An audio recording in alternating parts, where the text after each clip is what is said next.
चलिए जी आगाज़ करते हैं, बिस्मिल्लाह करते हैं हम अपने इस लेक्चर की, जो कि IS 19 पे हमारा फर्स्ट लेक्चर है। और इस लेक्चर में हम क्या क्या देख रहे होंगे, क्या क्या समझ रहे होंगे, उसका जायज़ा ले लेते हैं जी। सो हम कवर करेंगे जी सबसे पहले एम्प्लॉई बेनिफिट्स के टाइप्स क्या क्या होते हैं, वो एड्रेस करेंगे सबसे पहले। फिर देखेंगे कि शॉर्ट टर्म एम्प्लॉय बेनिफिट्स क्या होते हैं और इनकी अकाउंटिंग क्या होती है। फिर कुछ कॉम्पनसेटेड एब्सेंसेस एक चीज़ होती है, पेड लीव्स जिसको कहा जाता है, कंपनी उसकी अकाउंटिंग क्या करती है। टर्मिनेशन बेनिफिट्स क्या होते हैं, उनकी अकाउंटिंग क्या होती है, ये देखेंगे इंशाल्लाह। फिर देखेंगे कि डिफाइंड कॉन्ट्रीब्यूशन प्लान्स किसको कहते हैं और उसकी अकाउंटिंग क्या होती है। एंड देन फाइनली हम एक बेसिक लेवल की अकाउंटिंग देखेंगे इंशाल्लाह, डिफाइंड बेनिफिट प्लान्स की। ठीक है, detailed accounting defined benefit plans की हम इंशाल्लाह फॉलोइंग लेक्चर्स में देख रहे होंगे। तो सबसे पहले शुरू करते हैं डिस्कशन यहाँ से कि what are the different types of employee benefits. याद देखिएगा IS 19 के मुताबिक एम्प्लॉय बेनिफिट्स की 4 टाइप्स हैं। The first type is short term. So short term employee benefits वो होते हैं जो सर्विस के 12 मंथ्स के अंदर दिए जाते हैं। सो आपने सर्विस दी या आपके एम्प्लॉय ने आपको सर्विस दी, उसके कितने अरसे के अंदर, 12 महीने के अंदर अंदर वो बेनिफिट दे दिया जाएगा। इसको बोलते हैं शॉर्ट टर्म एम्प्लॉय बेनिफिट। ठीक है, जैसे इसकी एग्जांपल्स क्या हैं, जैसे सैलरी इसकी एग्जांपल है। नॉर्मल जो बोनसेस होते हैं, जो शॉर्ट टर्म बोनसेस होते हैं, नॉर्मल बोनसेस, वो इसकी एग्जांपल है। ठीक है, जो आमतौर पर ईयरली, मंथली, क्वार्टरली बेसिस पर दिए जाते हैं, जो नॉर्मल बोनसेस, रूटीन के बोनसेस होते हैं, वो इसकी एग्जांपल है। ठीक है जी। इसी तरह अलाउंसेस वगैरह, बेनिफिट्स दीगर जो दिए जाते हैं, वो इसकी एग्जांपल है, क्योंकि वो यूजुअली मंथली बेसिस पर पे किए जा रहे होते हैं। ऐसे ही है ना। दूसरी जो टाइप्स है बेनिफिट्स की, उसको कहते हैं टर्मिनेशन बेनिफिट्स। टर्मिनेशन बेनिफिट से मुराद वो बेनिफिट जो एट एंड ऑफ एम्प्लॉयमेंट दिया जाएगा, यानी कि एम्प्लॉयमेंट के दौरान नहीं, at the end of employment. ये किस सूरत में होता है, ये आमतौर पे गोल्डन हैंडशेक के नाम से पुकारा जाता है, गोल्डन हैंडशेक के नाम से। यानी कि क्या होता है कि आप अगर किसी एम्प्लॉय को फारिग करना चाहते हैं, निकालना चाहते हैं, तो आप उसे कहते हैं कि यार आप मुझसे एक वन टाइम बड़ी पेमेंट लो और चले जाओ। और वो क्या करता है, वो रिजाइन करके चला जाता है, यानी कि अपना right to appeal before a court है कि जी इन्होंने मुझे अनफेयर बेसिस पे डिसमिस किया और निकाला है, ठीक है ना, वो अपना राइट जो है वो छोड़ देता है। ठीक है, इस तरह की पेमेंट को गोल्डन हैंडशेक भी बोलते हैं। इस तरह की पेमेंट को अक्सर आम फहम में सेवरेंस भी बोलते हैं। सेवरेंस पे कि एम्प्लॉय छोड़कर जा रहा है या उसको निकाला जा रहा है इफेक्टिवली, तो उसको एक अमाउंट ऑफर की जाती है, और वो उस अमाउंट का बेसिकली मकसद क्या होता है कि कल को यहाँ पे कोई केस ना फाइल कर दे, क्योंकि एम्प्लॉइज की अदरवाइज एंटाइटलमेंट होती है, अदरवाइज उनका ख्याल होता है कि वो कल को कोर्ट ऑफ लॉ में जाके केस फाइल कर सकते हैं अनफेयर डिसमिसल का। ठीक है ना, there are labour laws which exist in the world. ठीक, इनको बोलते हैं टर्मिनेशन बेनिफिट्स। फिर post retirement benefits. Post retirement benefits क्या होते हैं, जो आफ्टर रेजिग्नेशन या रिटायरमेंट, इसको पोस्ट रिटायरमेंट बेनिफिट कहते हैं, इसको पोस्ट रिटायरमेंट या रेजिग्नेशन, पोस्ट रेजिग्नेशन बेनिफिट भी आप कह सकते हैं, जो आफ्टर रेजिग्नेशन या रिटायरमेंट मिलते हैं, आफ्टर रेजिग्नेशन और रिटायरमेंट।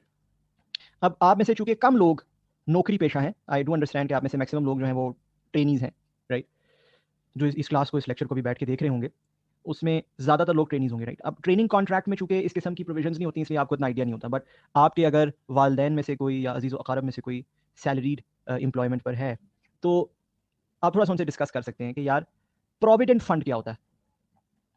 क्या बोला मैंने, प्रोविडेंट फंड। प्रोविडेंट फंड क्या होता है, प्रोविडेंट फंड ये होता है कि आपकी सैलरी में से एक अमाउंट काट ली जाती है। ठीक है, फर्ज कीजिए आपकी सैलरी में से 10 रुपीज़ काट लिए गए, एम्प्लॉयर जो है इसमें 10 रुपीज़ ऐड करता है, फिर उसको एक जगह पे रख दिया जाता है 20 रुपये। उस जो जो पैसे रखे होते हैं वो इन्वेस्ट कर दिए जाते हैं। फर्ज करो उस इन्वेस्टमेंट पे इनकम आई कोई 8 रुपये, तो ये बन गया टोटल कितना, 28। आपकी एंटाइटलमेंट होती है कि कल को जब आप रिजाइन करें या रिटायर हों, उसके फौरन बाद आपको ये 28 रुपये इकट्ठे मिल जाए।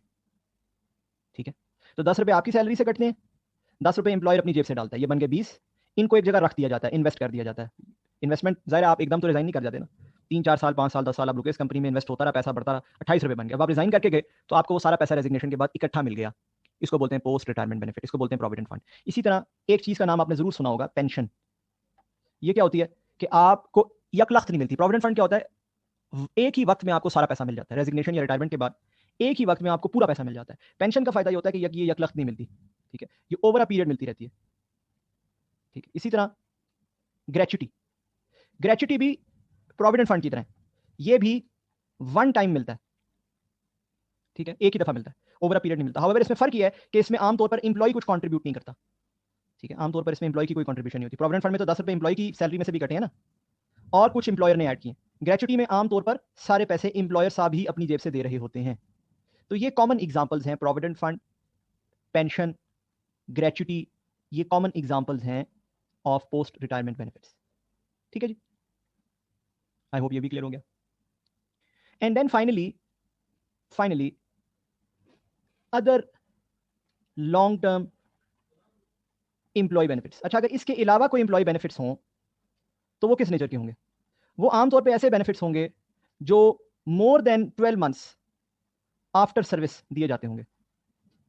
अच्छा, इसका क्या मुराद है? इसका मुराद ये है कि अभी आप एम्प्लॉयमेंट में ही हैं, अभी आप एम्प्लॉई हैं, अभी आप छोड़ कर नहीं गए, राइट? अभी आप छोड़ कर नहीं गए, अभी आप एम्प्लॉई हैं, बट आपने जब सर्विस दी उसके सेम ईयर में या उसके 12 महीने के अंदर नहीं मिले आपको, 12 महीने से ज्यादा गुजर गया है, उसके बाद आपको वो मिले पैसे। ठीक है, अब आप परेशान होंगे कि यार ये ऐसी कौन से बेनिफिट्स होते हैं? बिल्कुल होते हैं जी।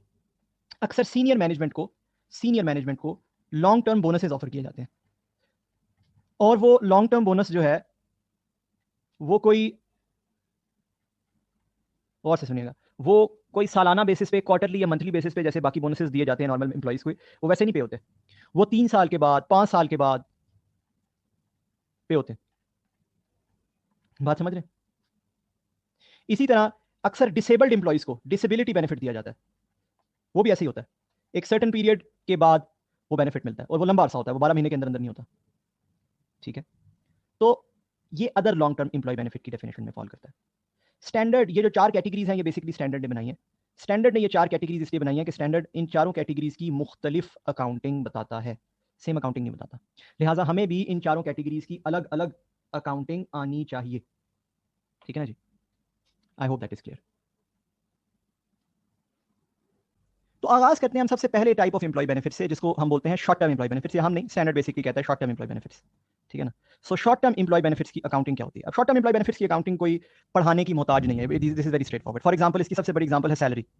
अब जो आप सैलरी देते हो अपने किसी भी एम्प्लॉय को, उसकी अकाउंटिंग क्या होती है? बड़ी सादी है। फर्ज करो आपका एक एम्प्लॉय और उसकी सैलरी है से 900,000, ठीक है, और से उसके अंदर से प्रोविडेंट फंड डिडक्ट होता है, ठीक है, 50,000। फर्ज कर लें उसमें से टैक्स डिडक्ट होता है 1,50,000, ठीक है ना, और उस एम्प्लॉय को फॉर एग्जाम्पल आप देते हैं 7 लाख।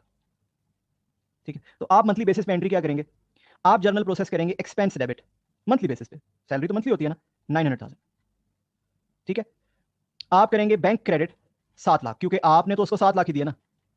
बाकी क्या करेंगे? आप कहेंगे पेएबल टू पीएफ, जो प्रोविडेंट फंड होता है ना उसमें आप पैसे जमा कराते हैं अलग से, आप कहेंगे payable to PF 50,000, and payable to FBR, आपने टैक्स काट लिया ना उसका, विथहोल्डिंग टैक्स करता है ना सैलरी में से, 1,50,000 पेएबल टू एफबीआर। बात समझ आइए? ये एंट्री कर देंगे आप। I hope it's quite easy and it's quite straight forward, है ना, आसान सी, बिल्कुल भी मुश्किल नहीं है ना? फिर बोनस, फर्ज कीजिए कोई ईयरली बोनस है। क्या है? ईयरली बोनस है, और फर्ज कर लीजिए वो है से 3.6 मिलियन रुपीस। एक एम्प्लॉय है, उसको आपने 3.6 मिलियन रुपीस सेमेस्टर एक्स को आपने देना। ठीक, आप ईयरली बोनस जो है, ईयर आपका एंड होता है से 31 दिसंबर को, तो आप ईयरली बोनस जो है वो पे कर देते हैं से फेब या मार्च में। ठीक है, अगले साल। अब ये शॉर्ट टर्म एम्प्लॉय बेनिफिट होगा। क्या ख्याल है? इसका जर्नल पता क्या होगा? आप हर महीने इसे एक्रू करोगे, एक्सपेंस टू बोनस पेएबल, हर महीने जैसे जैसे वो सर्विस देगा। अगर सालाना बोनस 3.6 हो तो मिलियन हो, तो ईयरली मंथली क्या बना? 0.3 मिलियन, है ना? आप 0.3 मिलियन मंथली एक्रू करोगे। बात समझ आ गई? है ना आसान? मंथली बेसिस पे आप बोनस पेबल बिल्ड करते जाओगे, और साल के बाद वो खुद ब खुद पेबल आपके पास 3.6 हो जाएगा। आई होप ये भी कोई ऐसी आपको मुश्किल नहीं लगी, आसानी हुई होगी इसमें भी इंशाल्लाह। ऑलराइट, फिर है अकाउंटिंग फॉर कॉम्पनसेटेड एब्सेंसेस। अब पहली तो बात ये कि कॉम्पनसेटेड एब्सेंसेस जो है ये आमतौर पर शॉर्ट टर्म एम्प्लॉय बेनिफिट्स का हिस्सा होती हैं। कभी कभी लॉन्ग टर्म का भी हिस्सा हो सकती है, बट आमतौर पर नॉर्मली ये शॉर्ट टर्म एम्प्लॉय बेनिफिट्स होती हैं। ठीक है, अच्छा जी। अब कॉम्पनसेटेड एब्सेंसेस की ट्रीटमेंट होती क्या है, ये पढ़ने से पहले हम समझ लेते हैं कि कॉम्पनसेटेड एब्सेंस क्या है, क्योंकि ऑब्वियसली अगेन आम आप लोग, चूंकि majority of you I assume will be trainees, तो आप लोगों को इतना नहीं पता नौकरी से रिलेटेड चीज़ों का। ठीक है, कॉम्पनसेटेड एब्सेंसेस बुनियादी तौर पर इसका ताल्लुक है एनुअल लीव से या परमिटेड लीव से। सालाना लीव्स अलाउड होती हैं कंपनीज के अंदर, ठीक है ना, और जब इंप्लॉई वो लीव्स करता है तो इंप्लॉई को सैलरी स्टिल मिलती है, ऐसा नहीं है कि उसको उसकी सैलरी उससे महरूम कर दी जाए। ठीक है, अक्सर कंपनियों में ये बिटवीन 20 to 40 डेज होते हैं।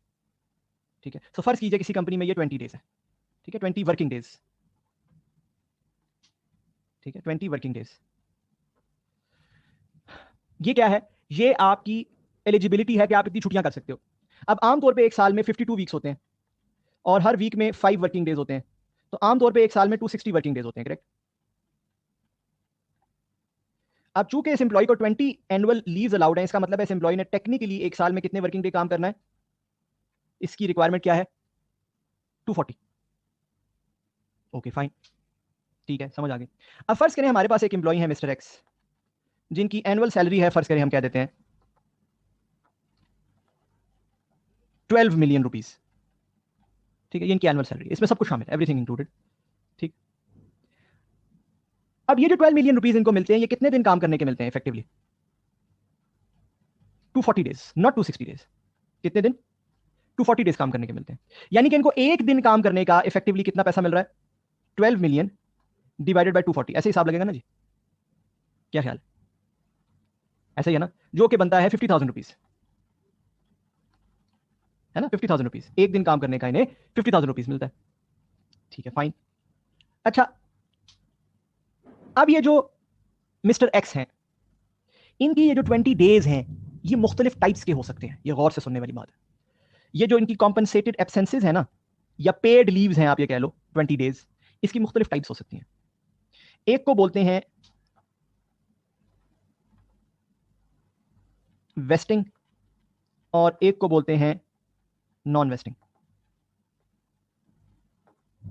वेस्टिंग से मुराद ये होती है कि एट ईयर एंड अगर इन्होंने किसी साल में लीव्स कंज्यूम ना की तो इनको कैश मिल जाएगी, ठीक है। इसको हो सकता है एग्जामिनर ने वेस्टिंग नॉन वेस्टिंग के टर्म से लिखा हो सकता है वो उसको इनकैशेबल कहे, हो सकता है वो ये कहे कि ईयर एंड पे कैश मिल जाएगी, वट एवर, राइट, किसी भी अंग्रेजी की इस तरह कोई भी इस्तेमाल कर सकता है वो। बहरहाल बात यह है कि अगर आपने कोई छुट्टियां नहीं की तो आपको ईयर एंड पे कैश मिल जाएगी।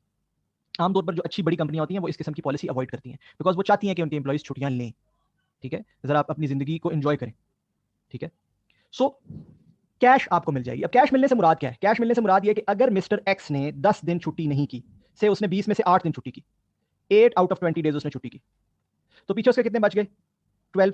12 इंटू 50,000, उसको 600,000 रुपीज कैश मिल जाएगी ईयर एंड के ऊपर। बात समझ रहे? इसका मतलब है मिस्टर एक्स के लिए इस कंपनी ने 2 किस्म के जर्नल्स किए होंगे इस साल। पहला जर्नल एक्सपेंस टू बैंक, जो उसकी नॉर्मल सैलरी है ना, 12 मिलियन, प्लस दूसरा जर्नल एक्सपेंस टू बैंक, जो उसने जो कैश ले लिया है 0.6 मिलियन। बात समझ रहे? सो एक उसने जर्नल किया होगा नॉर्मल सैलरी का, और दूसरा उसने जर्नल किया होगा जो उसने कैश में अपनी लीव्स ले इन कैश कर लिया उसने अपनी leaves at the end, right. ये ऐसे ही है जैसे अक्सर फर्म्स में होता है कि आप अपने आर्टिकल्स के एंड पर अगर आपकी कुछ छुट्टियां बच गई हैं तो आप उसको इन कैश कर सकते हो, जैसे अक्सर स्टूडेंट्स की बच जाती हैं, राइट। फाइन। उसके बाद और से देखिएगा, वेस्टिंग, दूसरी साइड पर नॉन वेस्टिंग। अच्छा, नॉन वेस्टिंग में मजीद 2 टाइप्स हैं, मजीद 2 इकसाम है। एक है can not be carried forward. अब ये भी अक्सर कंपनीज की पॉलिसी होती है। मुराद ये कि अगर आपने एक साल में छुट्टियां नहीं ली ना तो आपको कैश तो नहीं मिल रही, क्योंकि नॉन वेस्टिंग है, कैश तो नहीं मिल रही आपको, राइट। और वो फिर अगले साल कैरी फॉरवर्ड भी नहीं हो सकती भाई, दैट्स इट।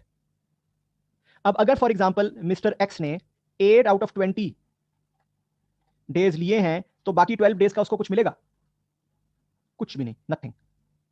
जो बाकी 12 डेज हैं उसका उसे कुछ भी नहीं मिलेगा, बस सारा जो टोटल एक्सपेंस बुक हुआ होगा वो इस साल हुआ होगा एक्सपेंस टू बैंक 12 मिलियन, जो उसकी सैलरी है, नॉर्मल सैलरी, जो उसकी नॉर्मल सैलरी है। On top of it he will get nothing, उसके अलावा उसको कुछ भी नहीं मिलेगा, चाहे उसने नहीं की छुट्टियां, भाई कंपनी की पॉलिसी नहीं है, he will not get anything. Fine, ठीक है, ऑलराइट, अंडरस्टूड। दूसरा है कैन बी कैरीड फॉरवर्ड। अच्छा, अब इससे मुराद क्या है कैरीड फॉरवर्ड से? कैन बी कैरीड फॉरवर्ड, इससे मुराद है कि वो उसको अगले सालों में लेके जा सकता है। आमतौर पर ये पीरियड 1 ईयर होता है आमतौर पर, ठीक है, ज्यादा भी हो सकता है, कोई इसमें कोई मजायका नहीं है, कंपनी की मर्जी है। इसका मतलब है उसने एक साल छुट्टी नहीं की, अब अगले साल फॉर एग्जांपल उसने एक साल 8 आउट ऑफ 20 लीव ली, कितनी? 8 आउट ऑफ 20, तो अगले साल अब उसकी लीव्स कितनी हो गई हैं? चूंकि इस साल की 12 रहती हैं और अगले साल की 20 होंगी, तो अगले साल अब वो कितनी छुट्टियां ले सकता है? 32। बात समझ रहे? ये जो आखिरी टाइप है ना, कैन बी कैरीड फॉरवर्ड, इसकी एक इंटरेस्टिंग अकाउंटिंग है जो मैं भी आपको पढ़ाता हूं, इसकी इंटरेस्टिंग अकाउंटिंग है। इसके अलावा जो बाकी मैंने अकाउंटिंग सारी इस पेज पे समराइज की है, इसको एक दफा देख लें, पॉज करके तसल्ली से डाइजेस्ट कर लें। चलिए जी, आई होप एंड एक्सपेक्ट कि आपने इसको देख लिया। अब हम जरा ये जो कैन बी कैरीड फॉरवर्ड वाला सिनेरियो है इसको देखते हैं। कैन बी कैरीड फॉरवर्ड में सबसे पहले तो स्टेप्स हैं। स्टेप्स क्या है? स्टेप 1, कंपनी ने ये असरटेन करना होता है, एस्टिमेट करना होता है कि how many leaves will be utilised, ठीक है ना, in the coming years. How many leaves will be utilised. So for example, अगर ये एम्प्लॉय कितनी लीव्स कैरी फॉरवर्ड कर रहा है, ये कैरी फॉरवर्ड कर रहा है 12 लीव्स, लेकिन अगर उन 12 में से कंपनी ये समझती है कि अगले साल ये सिर्फ 8 लेगा या 7 लेगा, फॉर एग्जांपल 7 लीव्स ये एक्चुअली यूज करेगा, ठीक है ना जी, तो फिर ये 7 ही तस्वर की जाएंगी, इन 7 ही की अकाउंटिंग होगी, पूरी 12 की अकाउंटिंग नहीं होगी। पहले तो बात ये समझने वाली है कि अगर ये 7 लीव्स एक्चुअली लेगा तो इन 7 के लिए ही अकाउंटिंग की जाएगी। क्यों? क्योंकि जो एक्चुअली यूज करेगा उसी की अकाउंटिंग होगी ना। अच्छा, स्टेप 2 क्या होता है? स्टेप 2 होता है रिकॉर्ड ए प्रोविजन। अच्छा, रिकॉर्ड ए प्रोविजन से मुराद आप उस एम्प्लॉय की सैलरी तो नॉर्मल रिकॉर्ड करते हैं, normal expense to bank, normal salary 12 million कर दी, प्लस आप एक प्रोविजन रिकॉर्ड करते हैं, आप करते हैं expense to provision, expense to provision. अच्छा फाइन, कितने से? 7 इंटू 50,000 मीन्स 0.35 मिलियन, यानी कि ये 7 दिन जो इस साल उसने नहीं किए या इस साल उसने यूटिलाइज नहीं की लीव्स, जो वो अगले सालों में यूटिलाइज करेगा, उसके लिए एक प्रोविजन बुक कर ली जाती है। बात क्लियर है? क्यों? क्योंकि ये आज एम्प्लॉय का हक है, आज आपकी ऑब्लिगेशन है और एम्प्लॉय का हक है कि वो आप उसको, ऑब्लिगेशन है और एम्प्लॉय का ये राइट है कि वो आपसे ये लीव्स ले और आप उसे ये इख्तियार दें। फिर होती है step 3, in next years use the provision और कंज्यूम द प्रोविजन। जब वो एक्चुअली लीव लेता है तो आप क्या करते हैं? आप इस प्रोविजन को रिवर्स कर देते हैं। कैसे भला? फर्ज कीजिए अगले साल वो 7 छुट्टियां कर लेता है, तो आप क्या करते हैं? 7 लीव्स ले लेता है अगले साल, 12 में से 7 लीव्स कर लेता है, तो आप क्या एंट्री करते हैं? आप एंट्री करते हैं, sorry, provision to expense, other way round, provision to expense, reverse कर देते हैं 0.35। अच्छा, फिर बच्चे पूछते हैं व्हाट इफ वो अगले साल 7 ना करे? फर्ज कीजिए वो अगले साल 6 लीव्स लेता है और 1 लीव रह जाती है उसकी, 1 लीव वेस्टेड। क्यों भाई? क्योंकि अगले साल से ज्यादा वो उसको कैरी फॉरवर्ड नहीं कर सकता। फर्ज कीजिए 1 लीव उसकी रह जाती है, 1 लीव वेस्ट हो जाती है, तो बच्चे पूछते हैं क्या करना है भाई? उस केस में again effectively provision to expense, right, provision to expense, same entry. उसकी वजह यह है कि जो पीछे प्रोविजन बच जाएगी वो भी तो खत्म ही करनी है ना, वो भी तो पीएनएल में डालनी है। क्या ख्याल है? ऐसे ही है। फिर बच्चे पूछते हैं अच्छा जी व्हाट इफ हमारा एस्टीमेट गलत हो गया और उसने 7 के बजाय 10 छुट्टियां कर ली, 10 लीव्स ले ली उसने? अगेन भाई same, provision to expense 0.35। It is an estimate, और एस्टीमेट का जो चेंज है वो प्रोस्पेक्टिवली डील किया जाता है, रेट्रोस्पेक्टिवली आप फाइनेंशियल स्टेटमेंट्स खोल के नहीं कह सकते कि यार ओहो मेरे से तो गलती हो गई। नहीं, आपसे कोई गलती नहीं हुई, डोंट वरी अबाउट इट, ठीक है? तो चाहे वो 7 छुट्टियां करे, चाहे वो कम करे, चाहे वो ज्यादा करे, एंट्री वही होनी है जो आपने रिकॉर्ड किया, आपने उसको रिवर्स कर देना, आपने उसको कंज्यूम कर देना, ठीक है जी? आई होप ये भी क्लियर है, आई होप ये भी आसान है। यहां पर 1 मिनट के लिए पॉज करके इसकी अकाउंटिंग एक नजर देख लीजिए, समझ लीजिए। चलिए जी, अब जरा हम इसका कॉन्सेप्ट देखते हैं कि यार ये ऐसा है क्यों, क्यों हमने एक साल में ज्यादा एक्सपेंस बुक किया और अगले साल में कम, राइट? थोड़ा सा कॉन्सेप्ट अपने जहन में डाल लेते हैं, उससे हमें जरा एहसास हो जाएगा कि यार ये अकाउंटिंग हो क्यों रही है। देखिएगा प्लीज, अगर हम ईयर 1 की बात करें जिसमें उसको वो लीव मिली और उसने कंज्यूम नहीं की, तो बेसिकली इसका मतलब है उसने कितने वर्किंग डेज काम किया? उसका 240 वर्किंग डेज नॉर्मल थे और 20 वर्किंग डेज जो थे वो लीव्स के थे। क्या ख्याल है? ऐसे ही है ना? फाइन, अब उसने क्या किया? उसने, गौर से देखिएगा, उसने 12 दिन छुट्टी नहीं की, तो उसने 240 वर्किंग डेज तो किया ही काम, on top of it 12 days भी काम किया, उसने 252 वर्किंग डेज काम किया, हाँ या ना? अब चूंकि हम उसे सैलरी देते हैं, एक्सपेंस टू बैंक, हम उसे सैलरी देते हैं, हम सब ने पहले डिसाइड किया है आपस में कि यार हम जो उसे 12 मिलियन सैलरी देते हैं वो 240 डेज की होती है, ऐसा है या नहीं? करेक्ट? ये हम सब ने मिलके, आई होप आपके भी जहन ये कह रहा होगा, सबने एक एक एक जहन में कंसेंसस डेवलप किया था कि यार हम जो उसको 12 मिलियन सैलरी देते हैं वो 240 डेज की है। अब अगर उसने 12 दिन मजीद काम किया, इसका मतलब है we have to book some further expense. अगर हम किसी से सर्विस ले रहे हैं तो we have to book some expense. क्या ख्याल है? But we have to book some expense only if we are giving something in return. अगर हम उसको कुछ दे रहे हैं तो सिर्फ तब, otherwise we should not book an expense. Otherwise अगर फ्री में कोई वो हमारे लिए काम कर दे तो फिर there is no expense, right? अच्छा, यहां पे हम उसको क्या रिटर्न में दे रहे हैं? यहां पे हमारा ख्याल है कि हमें उसे 7 डेज पेड लीव देनी पड़ेगी अगले साल। ये एस्टिमेट है ना हमारा। तो टेक्निकली हमें उसे इस साल के वर्क के इवज अगले साल एक बेनिफिट देना पड़ेगा, हाँ या ना? तो ये टेक्निकली हमारा पेबल ही बन जाता है ना। एक्सपेंस इस साल का है, वर्क इस साल का है, बेनिफिट अगले साल है, तो ये बन गया ना पेबल। अब इसे पेबल क्यों नहीं कहते, प्रोविजन क्यों कहते हैं? इसलिए because it is estimated still, it is not final, it is what? Estimated. Fine. अब अगले साल पे आते हैं, ईयर 2 पे आते हैं। ईयर 2 में क्या होता है? ईयर 2 में अगर वो काम करता है 240 वर्किंग डेज नॉर्मल, लेकिन वो पिछले साल की 7 लीव अब अगले साल कंज्यूम करता है, तो वो 240 वर्किंग डेज में से कम हो जाएंगे। क्या ख्याल है? क्योंकि अगले साल तो उसकी 260 डेज माइनस 20 डेज 240 है ना। अब जब अगले साल की 20 वो कंज्यूम कर लेता है, पिछले साल की भी 7 कंज्यूम कर लेता है, इसका मतलब वो टेक्निकली कितने वर्किंग डेज काम करता है?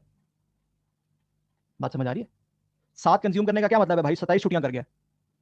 क्या ख्याल है? कंसेप्चुअली समझ रहे हैं? अब अगर वो 233 वर्किंग डेज काम करता है, तो हम सबको पता है कि यार 240 डेज के लिए तो हम उसे सैलरी देते हैं 12 मिलियन। फाइन। बट जो 7 दिन उसने काम नहीं किया, उसकी सैलरी कटनी नहीं चाहिए, उसका एक्सपेंस कम नहीं होना चाहिए।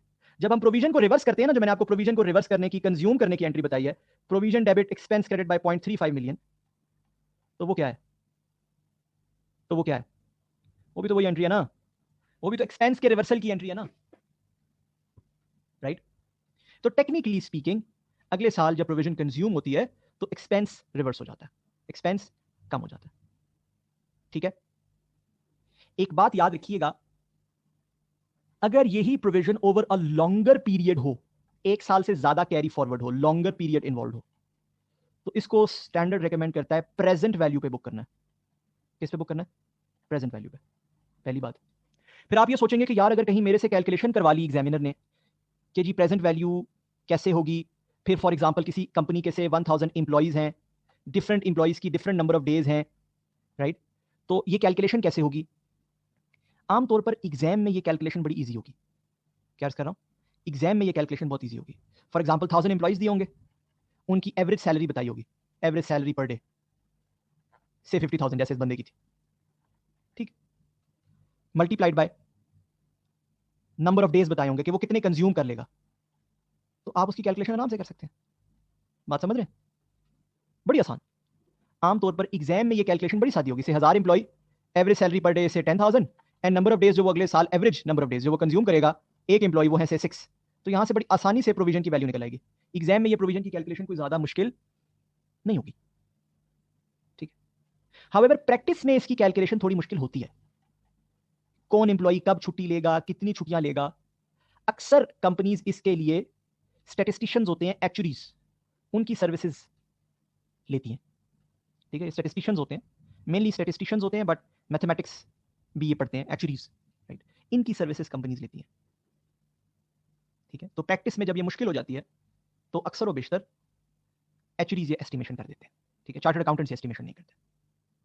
आई होप ये भी क्लियर हो गया, एंड आई होप कि विद दिस आपको कॉम्पनसेटेड एब्सेंसेस की अकाउंटिंग समझ आ गई, कैसे अकाउंटिंग होती है, उसकी टाइप्स क्या होती हैं, और अगर एक टाइप जो थोड़ी सी मुश्किल है, उसमें जो 3 स्टेप प्रोसेस है वो मैंने आपको सिखा दिया।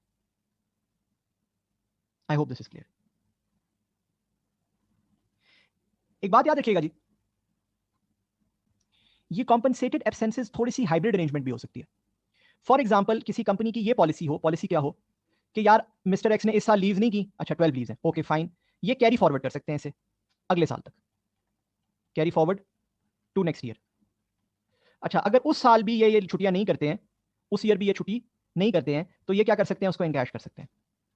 ऐसी हाइब्रिड पॉलिसी भी हो सकती है। ठीक है?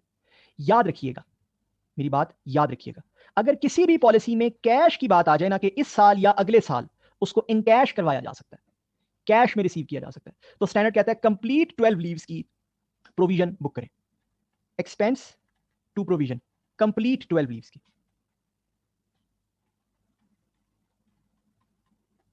आपको याद होगा 2 स्लाइड्स पहले जो मैंने आपको बताया, जब मैंने बात की कि यार आप कैश ले सकते हो वेस्टिंग, तो आपने देखा ना कि मैंने कंप्लीट 12 लीव्स का यहां पे जो एक्सपेंस बुक किया था कंप्लीट 12 लीव्स का था ना।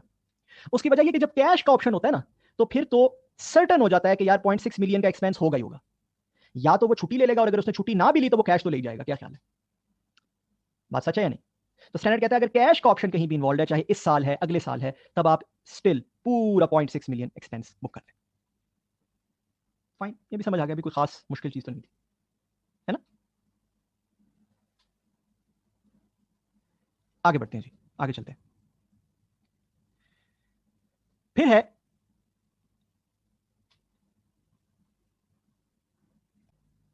Accounting for termination benefits.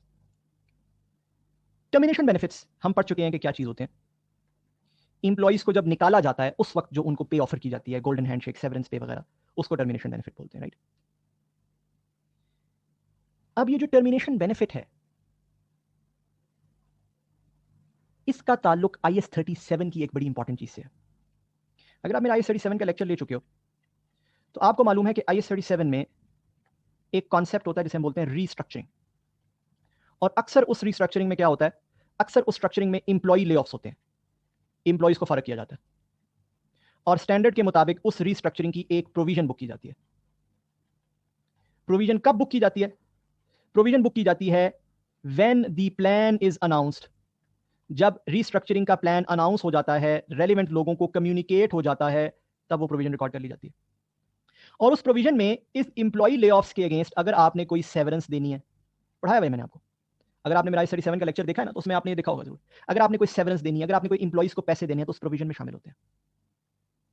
अब यहां से हमें दो स्टैंडर्ड्स की इंटरेक्शन समझ आ रही है, लिंकिंग समझ आ रही है क्या, और से सुनिएगा।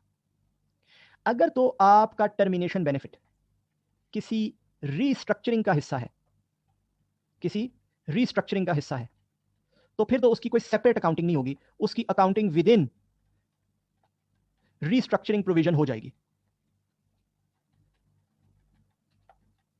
कैसे?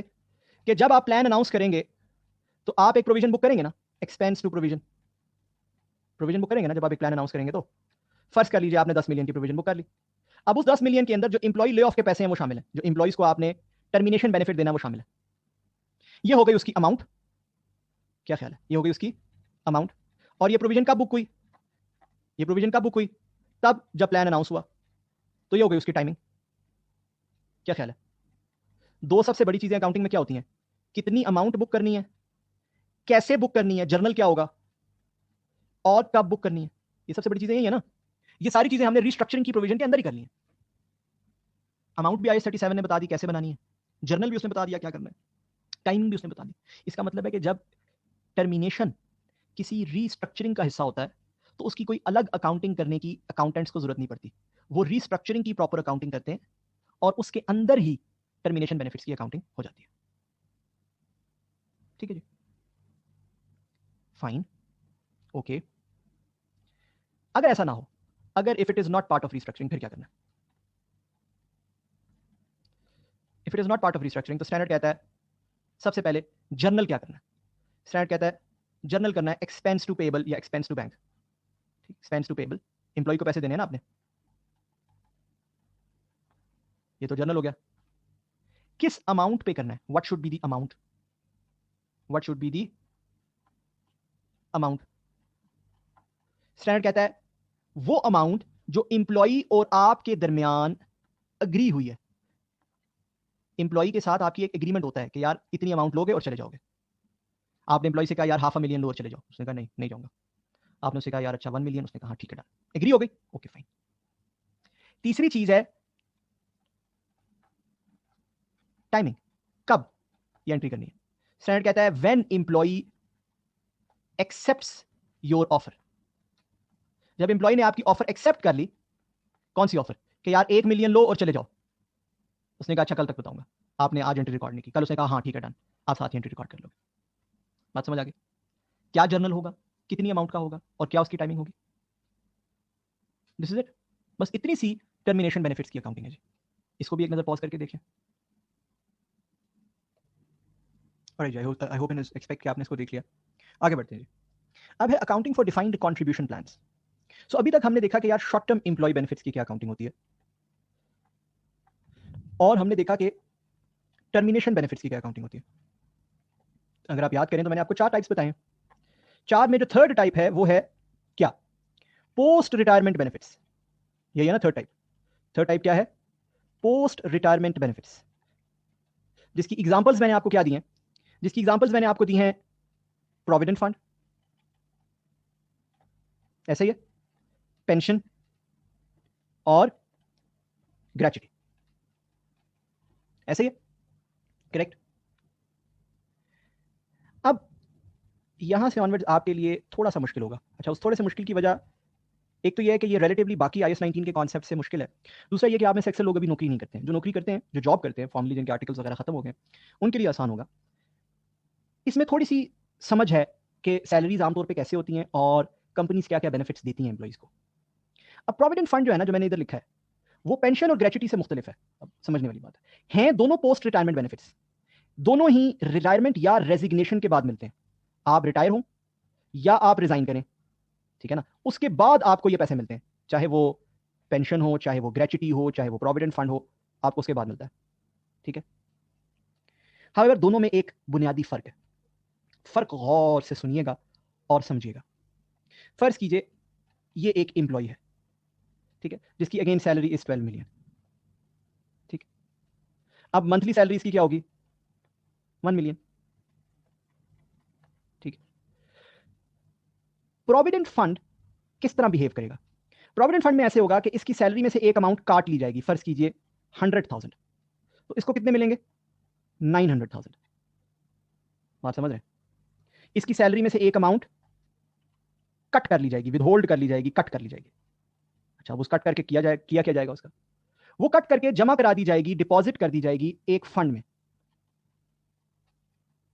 अब ये फंड क्या होता है, क्या ये कोई तिजोरी होती है, आप इसको एक तिजोरी समझ लें।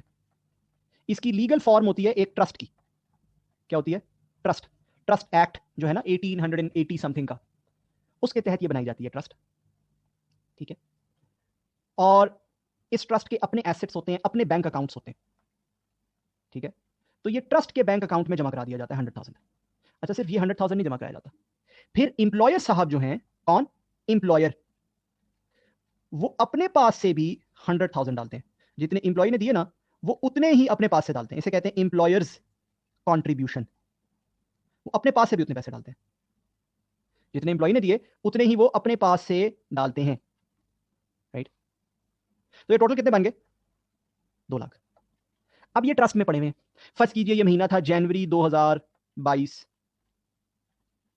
अब से फर्ज कीजिए 2022 का एंड आ गया, ये तो ट्रस्ट में पड़े ही पड़े। एम्प्लॉय ऐसा तो नहीं है ना कि वो एक ही महीना सैलरी ले और फिर छोड़ के चला जाए। एम्प्लॉय तो 2022 भी उन्हीं के पास रहेगा, 2023 भी उन्हीं के पास काम करता रहेगा, 24 भी, 25 भी, सो ऑन। क्या ख्याल है, तो ये पैसे क्या ट्रस्ट के पास ऐसे ही पड़े रहेंगे, नहीं। आमतौर पर ये होता है कि ट्रस्ट इसको इन्वेस्ट करता है आगे।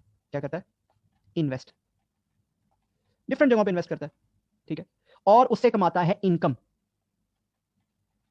अच्छा, वो इनकम भी हो सकता है, लॉस भी हो सकता है। ऐसा भी हो सकता है कि वो पैसे बढ़ जाए और ऐसा भी हो सकता है कि वो पैसे कम हो जाए। तो फर्ज कीजिए ट्रस्ट ने उसको इन्वेस्ट किया और उस पर इनकम कमाई, तो वो 2 लाख पे फर्ज कर लीजिए 50,000 इनकम आ गई, तो पैसे बन गए 2,50,000। और ये 50,000 इनकम आई है टिल 31 दिसंबर 2022, ठीक है ना जी। अब इंप्लॉय क्या करता है, इंप्लॉय रिजाइन कर देता है 31 दिसंबर 2022 को, रिजाइन कर देता है। अब उसको पता क्या मिलेगा, इस पर्टिकुलर 2 लाख या 2.5 लाख के अगेंस्ट एग्जैक्टली जो भी पड़ा होगा ना, जो भी पड़ा होगा उसके अकाउंट में, उस इंप्लॉय के नाम पर जो भी पड़ा होगा, जो भी अमाउंट पड़ी होगी, चाहे वो 2.5 लाख हो, चाहे वो 3 लाख हो, चाहे वो बढ़ जाए, चाहे वो कम हो जाए, चाहे उस पर इनकम आ जाए, चाहे उस पर लॉस हो जाए, वो इंप्लॉय की मलकियत है। बात समझ रहे हैं, वो क्या है, वो इंप्लॉय की ओनरशिप है, वो इंप्लॉय की मलकियत है, ठीक है। इससे एक बड़ी इंपॉर्टेंट बात हमें पता चलती है। इससे पता यह चलता है कि हमारा जो इंप्लॉयर है ना, इंप्लॉयर, उसके सिर्फ 2 काम है प्रोविडेंट फंड में। इंप्लॉयर की ड्यूटी क्या है, इंप्लॉयर की ऑब्लिगेशन क्या है प्रोविडेंट फंड में, सिर्फ 2। पहली ये कि उसने कट करके पैसे डिपॉजिट कर देने हैं 1 लाख रुपए। दूसरा ये कि उसने अपनी कंट्रीब्यूशन दे देनी है, दैट्स इट। उसके बाद ट्रस्ट जाने और आप जानो, ठीक है ना, याद रखना ये ट्रस्ट जो है ये एम्प्लॉयर नहीं चला रहा होता. This trust is not run by employer, this trust is run by employees, is run by representatives of employees. Employees ही अपने में से कुछ लोग चुनते हैं कि यार आप लोग काइंडली इस ट्रस्ट को चलाएं. बात समझ आई? इसका मतलब एम्प्लॉयर की ड्यूटी सिर्फ दो है, पैसे काटो, फंड में डिपॉजिट करो, नंबर 1. नंबर 2, अपनी कंट्रीब्यूशन दे दो. उसके बाद एम्प्लॉई जाने, ट्रस्ट जाने, हमारा प्रोविडेंट फंड से कोई ताल्लुक नहीं है. Do you understand this mechanism? I hope you do. फिर सेकेंड एस्पेक्ट, पेंशन या ग्रेच्युटी, इनकी बात कर लेते हैं. फॉर एग्जाम्पल पेंशन में क्या होता है? पेंशन में इंप्लॉयर जो है उसकी एक पॉलिसी होती है. क्या? कि फॉर एग्जाम्पल आपकी लास्ट ड्रॉन सैलरी का से 10%, मे बी, वैसे ही I am just making up a policy, 10% of last drawn salary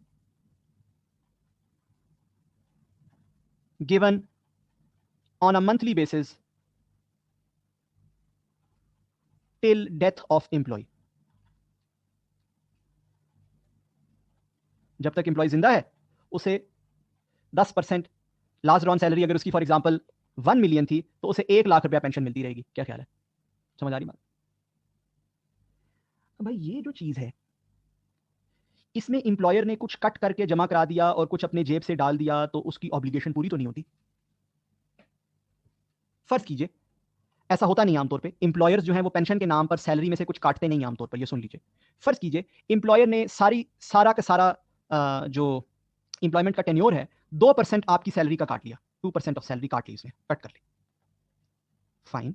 plus उसने कुछ अपनी जेब से भी डाल दिया, अपनी कंट्रीब्यूशन भी कुछ डाल दी. फर्ज कर लीजिए वो सारा कुल मिलाकर बना 10 मिलियन. उस पर फर्ज कर लीजिए कुछ इनकम भी आ गई, उसने उसको कहीं इन्वेस्ट भी कर दिया, उस पर इनकम भी आ गई, तो वो बन गया 12 मिलियन.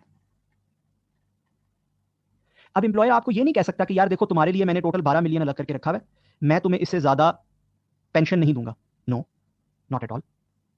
क्या ख्याल है? अगर मेरी सालाना पेंशन है, अगर मेरी माहाना पेंशन है 0.1 मिलियन और मैं साल के लेता हूं 1.2 मिलियन, तो ये 10 मिलियन तो 10 ईयर्स में एग्जॉस्ट हो जाएंगे. क्या ख्याल है? ऐसा है या नहीं? ये तो 10 ईयर में एग्जॉस्ट हो जाएंगे. अगर एक एम्प्लॉय रिटायर होता है 60 ईयर की एज पर, ठीक है ना, और वो लिव करता है से 80 ईयर्स की एज तक, तो भैया पहले 10 साल में तो वो एग्जॉस्ट हो जाएंगे. क्या एम्प्लॉयर उसको अगले 10 साल कह सकता है कि नहीं नहीं नहीं देखो वो आपके पैसे तो बस 12 मिलियन ही थे जो अलग करके रखे थे या आपके पास से काटे थे, बाकी पैसे मैं आपको नहीं दे रहा? क्या ऐसा कह सकता है वो? Does employer have the power और the legal right to say that? No. इससे हमें एक बड़ा फर्क समझ आता है, बहुत बड़ा फर्क. फर्क क्या है? प्रोविडेंट फंड में, गौर से सुनिएगा ये फर्क, प्रोविडेंट फंड में है वो भी इंप्लॉयमेंट खत्म होने के बाद पैसे मिलते हैं, बट इंप्लॉयर की जिम्मेदारी बहुत ही महदूद है. ऐसे फंड्स को बोलते हैं डिफाइंड कंट्रीब्यूशन प्लान. क्या? Defined contribution plan. भला क्यों? कि जब इंप्लॉयर दो काम कर दे, इंप्लॉई की सैलरी में से कुछ कट करके डिपॉजिट कर दे और अपनी कंट्रीब्यूशन दे दे, तो उसकी सारी रिस्पॉन्सिबिलिटी डिस्चार्ज हो जाती है, खत्म हो जाती है. Everything is gone. ठीक, इसको बोलते हैं डिफाइंड कंट्रीब्यूशन प्लान. जबकि पेंशन जो है या ग्रेच्युटी जो है, पेंशन और ग्रेच्युटी दोनों याद रखिएगा. ग्रेच्युटी मैंने आपको भी समझाई नहीं, I will tell you, don't worry. Pension और ग्रेच्युटी दोनों कहलाते हैं डिफाइंड बेनिफिट प्लान. क्या? Defined benefit plan. इसका मतलब पता क्या? कि बेनिफिट जितना देना है, जितने पैसे देने हैं, उसकी जिम्मेदारी एम्प्लॉयर की है. जब तक वो मुकम्मल बेनिफिट डिस्चार्ज नहीं कर देता, एम्प्लॉयर की रिस्पॉन्सिबिलिटी या ड्यूटी डिस्चार्ज नहीं होती. अगर उसने उसकी जिंदा रहने तक उसको सैलरी देनी है तो 80 साल की एज तक वो देगा. जब उसकी खुदा न खास्ता डेथ हो जाएगी एम्प्लॉय की, उसके बाद उसकी ड्यूटी खत्म होगी. फर्क समझ आया? What is the difference between a defined benefit plan and a defined contribution plan? I hope you understand. Right, याद रखिएगा, डिफाइंड कंट्रीब्यूशन प्लान में चूंकि एम्प्लॉयर की जिम्मेदारी बहुत महदूद है, बहुत महदूद है, सिर्फ दो चीजें करनी है उसे. एम्प्लॉय से पैसे काटो, जमा कराओ, अपनी कंट्रीब्यूशन दो, दैट्स इट. तो इसकी अकाउंटिंग भी बहुत छोटी सी है. डिफाइंड बेनिफिट प्लान में चूंकि एम्प्लॉयर की जिम्मेदारी बहुत बड़ी है, अगर एम्प्लॉय 90 साल तक जिंदा रहता है तो एम्प्लॉयर की जरा अकाउंटिंग देखिएगा. फॉर एग्जांपल, गौर से सुनिएगा जरा डिफाइंड बेनिफिट प्लान में, फिर आपको जरा उसकी समझ आएगी कि आपको यार इतनी बड़ी अकाउंटिंग. क्या? फर्ज करो एम्प्लॉय 25 ईयर्स की एज का था जब उसने ज्वाइन किया, 25 ईयर्स. फिर उसने 35 ईयर्स सर्व किया, और 60 की एज में रिटायर हुआ, और फिर वो 88 ईयर्स की एज में उसकी डेथ हुई, 88 ईयर्स की एज तक वो जिंदा रहा, तो पता है इसकी अकाउंटिंग कितनी बड़ी है? पहले 35 ईयर तक आप पेंशन पेबल अक्रू करते रहेंगे, थोड़ा थोड़ा थोड़ा थोड़ा हर साल। कल को इस एम्प्लॉय को पेंशन नहीं देनी, रिटायरमेंट पे तो पेबल अक्रू नहीं होगा, साथ साथ अक्रू होगा। बात समझ रहे हैं? फिर 28 साल तक आप उस पेबल को पे करते रहेंगे। Are you getting my point? 60 से 88 की एज तक आप उस पेबल को पे करते रहेंगे। This just tells you how big the accounting for defined benefit plans is. And इनकी इसी कॉम्प्लेक्सिटी की वजह से इनका जितना कॉम्प्लेक्स काम है वो चार्टर्ड अकाउंटेंट्स नहीं करते, जितना इनका कॉम्प्लेक्स काम है वो एक्चुअलीज करते हैं। यानी कि कितनी अमाउंट बुक करनी है, हर साल कितनी बुक करनी है, कितना पेबल है, एटसेट्रा एटसेट्रा, ये सब कौन बताता है? एक्चुअली। अब आप हंस रहे होंगे और खुश हो रहे होंगे कि यार ये तो हमारा मसला नहीं है, ठीक है, but I was just giving you sense कि यार इसकी अकाउंटिंग कितनी बड़ी है, राइट? पहले बात कर लेते हैं डिफाइंड कंट्रीब्यूशन प्लान की अकाउंटिंग की। मैंने आपसे कहा इसकी अकाउंटिंग सादी सी होती है, उसकी वजह यह कि आप पे जिम्मेदारियां सिर्फ दो हैं, दोनों जिम्मेदारियों की अकाउंटिंग में आपको बता देता हूं बारी बारी। पहले जो आपने कट करके डिपॉजिट करना है, आपको पता है उसकी एंट्री जो है वो सैलरी की एंट्री के अंदर ही हो जाती है। जो आपने कट करके डिपॉजिट करना है, डीसीपी लिख रहा हूं, defined contribution plan. Accounting for, क्या लिखा है इसका title? Accounting for defined contribution plans, DCP, defined contribution plan. पहले आपने क्या करना है? कट करके डिपॉजिट करना है।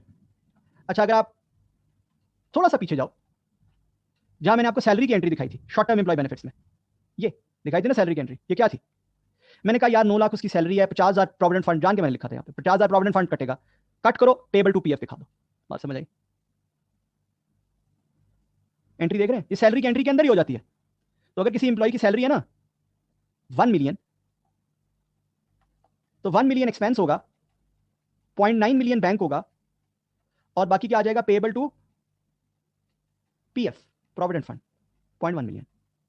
साथ ही आप क्या करेंगे? आप पेबल टू पीएफ डिस्चार्ज कर देंगे, payable to PF debit, bank credit, आप ट्रस्ट में पैसे जमा करा देंगे 0.1 मिलियन। और ये आप फॉरन फॉरन करते हैं, इसमें आप डिले नहीं करते, इसमें लॉ की रिक्वायरमेंट है कि आपने जल्दी जल्दी करना होता है, 15 डेज के अंदर अंदर, ठीक है, जल्दी जल्दी करना होता है, देर से नहीं करना होता। तो आप क्या करते हैं? पैसे कट करते हैं उसकी सैलरी में से थ्रू दिस जर्नल, और साथ ही आप जमा करा देते हैं through this journal. I hope it is easy, I don't think it is that difficult. क्या ख्याल है? तो ये तो हो गया कट एंड डिपॉजिट। फिर नेक्स्ट है ओन कंट्रीब्यूशन। क्या है? ओन कंट्रीब्यूशन, और ये भी आसान है। आपने 0.1 मिलियन उसका काटा है ना और जमा कराया, आपने अपनी जेब से भी 0.1 मिलियन ही देना है, 1 लाख ही देना है, ऐसा ही है। देखिएगा एंट्री क्या होती है? एंट्री होती है एक्सपेंस टू बैंक, 0.1 मिलियन। जो अपनी जेब से देना है वो भी एक्सपेंस में चार्ज होता है ऑब्वियसली, ये सैलरी एक्सपेंस है सारा, एक्सपेंस टू बैंक। ये सारा कौन सा एक्सपेंस है? Salary expense, expense to bank, simple as that, जो आपकी अपनी कंट्रीब्यूशन है। बात समझे?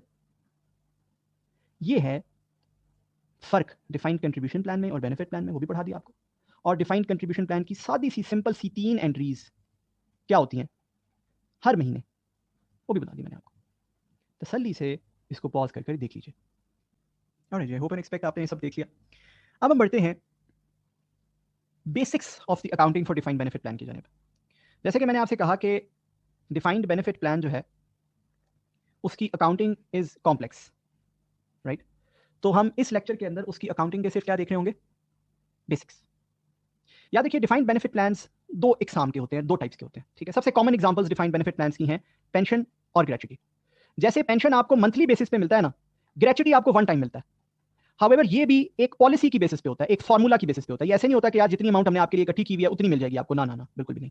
ये होता है for example 10 times of your last drawn salary. अब लास्ट ड्रॉन सैलरी कितनी है, ठीक है, ये डिपेंड करता है, यू डोंट नो एम्प्लॉय कब छोड़ के जाएगा, उसकी लास्ट ड्रॉन सैलरी का तब क्या होगी। या for example number of years served multiplied by last drawn salary, ये भी हो सकता है। जितने ज्यादा उसने ईयर सर्विस दी होगी उतनी ज्यादा हो जाएगी, और जितनी लास्ट ड्रॉन सैलरी होगी उतनी ज्यादा हो जाएगी। ऐसे भी होते हैं ग्रेच्युटी के फॉर्मूले, ठीक है? तो ये भी अगेन एक डिफाइंड बेनिफिट प्लान है, ठीक है? याद रखिएगा डिफाइंड बेनिफिट प्लान्स 2 टाइप्स के होते हैं, एक को बोलते हैं फंडेड और एक को बोलते हैं अनफंडेड। फंडेड, अनफंडेड, इनमें क्या फर्क है? फंडेड वो प्लान्स होते हैं जिसमें एम्प्लॉयर जो है वो कहता है यार मेरे 1000 एम्प्लॉई हैं जिनको मैंने पेंशन देनी है। अब ये ठीक ठाक बड़ा नंबर है, तो मैं क्या करता हूं, मैं हर एम्प्लॉई के लिए पेंशन का नंबर अगर बनाऊं तो हो सकता है मुझे कल को इनको कोई 500 मिलियन रुपए पेंशन देनी पड़ जाए। तो मैं ये करता हूं कि मैं हर साल एवरी ईयर कुछ ना कुछ पैसे सेपरेट करके रखता जाता हूं। फॉर एग्जाम्पल इस साल मैं 50 मिलियन अलग कर देता हूं, ठीक है, इसी तरह अगले साल मैं 50 मिलियन अलग कर दूंगा, उससे अगले साल करता जाऊंगा। इससे फायदा ये होगा कि जब इवेंचुअली मुझे एम्प्लॉइज को पैसे देने पड़ेंगे ना, तो मेरे पास वो सेपरेट फंड एक पड़ा होगा, पैसे मेरे पास सेपरेटली पड़े होंगे और मैं आराम से दे पाऊंगा। I will not have an issue. बात समझ रहे? ऐसे प्लान्स को बोलते हैं फंडेड प्लान्स, ठीक है। आमतौर पर अगर लॉ की कोई रिक्वायरमेंट ना हो ना, लॉ की कोई एक एक्सप्लिसिट रिक्वायरमेंट ना हो, तो ये आमतौर पर एम्प्लॉयर की मर्जी होती है, वो पैसे अलग करके रखना चाहता है या नहीं, ठीक है। दूसरा ये कि एम्प्लॉयर कहता है यार छोड़ो, 500 मिलियन देने में दे दूंगा, I have lots of funds, मेरे पास बहुत पैसे हैं, कोई जरूरत नहीं है, मुझे पैसे सेपरेट करने की जरूरत नहीं है। I do not need to allocate और separate funds for this every year. बात समझ रहे हो? कहता है I don't have an issue, I don't need to do this. Fine. This means what? This means ये प्लान अनफंडेड, ठीक। याद रखिए एक फंडेड प्लान के लिए आपकी बैलेंस शीट में एक प्लान एसेट आ रहा होता है एंड एक प्लान लाइबिलिटी आ रही होती है। प्लान से मुराद डिफाइंड बेनिफिट प्लान, यानी कि एक एसेट आ रहा होता है, एक लाइबिलिटी आ रही होती है, और आप इन दोनों को नेट करके दिखाते हैं। जबकि एक अनफंडेड प्लान के लिए सिर्फ एक प्लान लाइबिलिटी आ रही होती है, एसेट नहीं आ रहा होता। इसका मतलब है प्लान लाइबिलिटी तो आती है, लाइबिलिटी बनती भी है ना यार। आप, मैंने बात नहीं की कि 35 साल तक आप उस एम्प्लॉई की पेंशन अक्रू करते रहोगे, तो वो क्या है, वो पेएबल ही है ना, राइट। लाइबिलिटी तो बनती है। एसेट कब बनेगा? तब जब आप उस पोटेंशियल पेमेंट के लिए पैसे अलग करके रख रहे होगे, तब एक प्लान एसेट भी एग्जिस्ट कर सकता है, ठीक है। अदरवाइज प्लान लाइबिलिटी तो है ही है। आई होप ये बात कुछ समझ आ रही है। अब बात कर लेते हैं कि प्लान लाइबिलिटी और प्लान एसेट रिप्रेजेंट क्या करते हैं। What does plan liability represent? Plan liability represent करती है, गौर से सुनिएगा ये बात, सबसे पहले प्रेजेंट वैल्यू। भाई इंप्लॉय हो सकता है अभी बेचारा सिर्फ 30 ईयर्स का है और उसको 60 ईयर्स के बाद मिलनी है पेंशन, तो आज से 30-31 साल बाद मिलनी शुरू होनी है पेंशन, क्या ख्याल है? तो सबसे पहले तो it will be the present value, fine. दूसरा ये होती है based on number of years served to date. गौर से मेरी बात सुनिएगा। आमतौर पर ये जो डिफाइंड बेनिफिट प्लान होते हैं ना, डीबीपी लिख रहा हूं, डिफाइंड बेनिफिट प्लान, ये जो डिफाइंड बेनिफिट प्लान होते हैं ना, जितने साल आप ज्यादा सर्व करते हो ना, ईयर्स ऑफ सर्विस आपके जितने ज्यादा होते हैं, उतनी पेमेंट इनकी ज्यादा होती है, उतनी उनकी वैल्यू ज्यादा होती है। क्यों? क्योंकि एम्प्लॉय उतना लॉयल था ना। यानी कि अगर आपने किसी जगह पे 40 साल सर्विस दी होती है तो आपकी पेंशन ज्यादा होती है, किसी जगह पे 5 साल सर्विस दी होती है तो पेंशन कम होती है, हो सकता हो ही ना, राइट। तो आमतौर पे होता है कि डिफाइंड बेनिफिट प्लान में जितना ज्यादा ईयर ऑफ सर्विस होता है उतनी ये वैल्यू इसकी ज्यादा होती है। तो स्टैंडर्ड क्या कहता है, ये जो प्लान लाइबिलिटी होगी ये होगी based on number of years served to date, यानी कि आज तक उसने कितने साल सर्व किया, ठीक है। फिर इसके अंदर कुछ फ्यूचर की असम्पशंस शामिल होती हैं कि फॉर एग्जांपल एम्प्लॉय कब तक काम करेगा, उसकी लास्ट ड्रॉन सैलरी क्या होगी, कब रिजाइन करेगा या रिटायर होगा, कब तक उसके बाद फिर जिंदा रहेगा, so on and so fourth. ये सारी असम्पशंस उसमें शामिल होती हैं। इसको कैलकुलेट एचडी करता है, इस डिफाइंड बेनिफिट लाइबिलिटी को, ठीक है। और वो कैलकुलेट करता है इसे एक मेथड की बेसिस पे जो स्टैंडर्ड ने बताया हुआ, मैं इस मेथड के हवाले से आपको पढ़ाऊंगा इंशाल्लाह एक लेक्चर में, projected unit credit method. Although projected unit credit method की आपको तफसीली नॉलेज होने की जरूरत नहीं है। क्यों? क्योंकि ये किसने अप्लाई करना है? एचडी ने। कैलकुलेट किसने करना है? एचडी ने। तो बीइंग चार्टर्ड अकाउंटेंट्स आपको इसकी कोई डिटेल नॉलेज होने की जरूरत नहीं है, बट स्टिल ये ना हो कि एग्जामिनर इसे टेस्ट कर ले। इसकी जो बेसिक्स है ना वो मैं आपको स्टिल पढ़ाऊंगा, क्योंकि बेसिक्स आपसे टेस्ट भी की जा सकती हैं, आज तक ये टेस्ट नहीं हुई डिटेल में, फ्यूचर में टेस्ट की जा सकती हैं, और बेसिक्स चार्टर्ड अकाउंटेंट्स को पता भी होनी चाहिए, ठीक है। एक सेपरेट लेक्चर में इंशाल्लाह मैं आपको ये पढ़ाऊंगा प्रोजेक्टेड यूनिट क्रेडिट मेथड, ठीक है जी। याद रखिए एक प्लान लाइबिलिटी की मूवमेंट कुछ इस तरह से होती है, गौर से देखिएगा। साल के स्टार्ट की एक लाइबिलिटी होगी ओपनिंग लाइबिलिटी, और इसकी वैल्यू बताई होगी एचडी ने। फर्स्ट कीजिए एचडी ने कहा कि इसकी वैल्यू है 100 मिलियन। तो ये तो लाइबिलिटी आपके ईयर के स्टार्ट पे लाई कर रही थी आपकी बैलेंस शीट में, ठीक। फिर इसके अंदर क्या क्या मूवमेंट्स होती हैं? अनवाइंडिंग। अनवाइंडिंग क्यों भाई? प्रेजेंट वैल्यू हुई है ना, प्रेजेंट वैल्यू हुई है ना, तो साल जैसे जैसे गुजरेंगे अनवाइंड तो होगी। स्टैंडर्ड इसको एग्जैक्टली अनवाइंडिंग नहीं कहता, स्टैंडर्ड इसे बोलता है इंटरेस्ट कॉस्ट। हाउएवर असल में ये अनवाइंडिंग ही है और कुछ भी नहीं है। फर्ज कर लो अगर आपका डिस्काउंट रेट है 10%, तो 100 opening balance into 10% rate, opening into rate करके आप अनवाइंडिंग रिकॉर्ड कर लेते हो 10 मिलियन की। इसकी एंट्री आप करते हो P&L टू लाइबिलिटी, ठीक।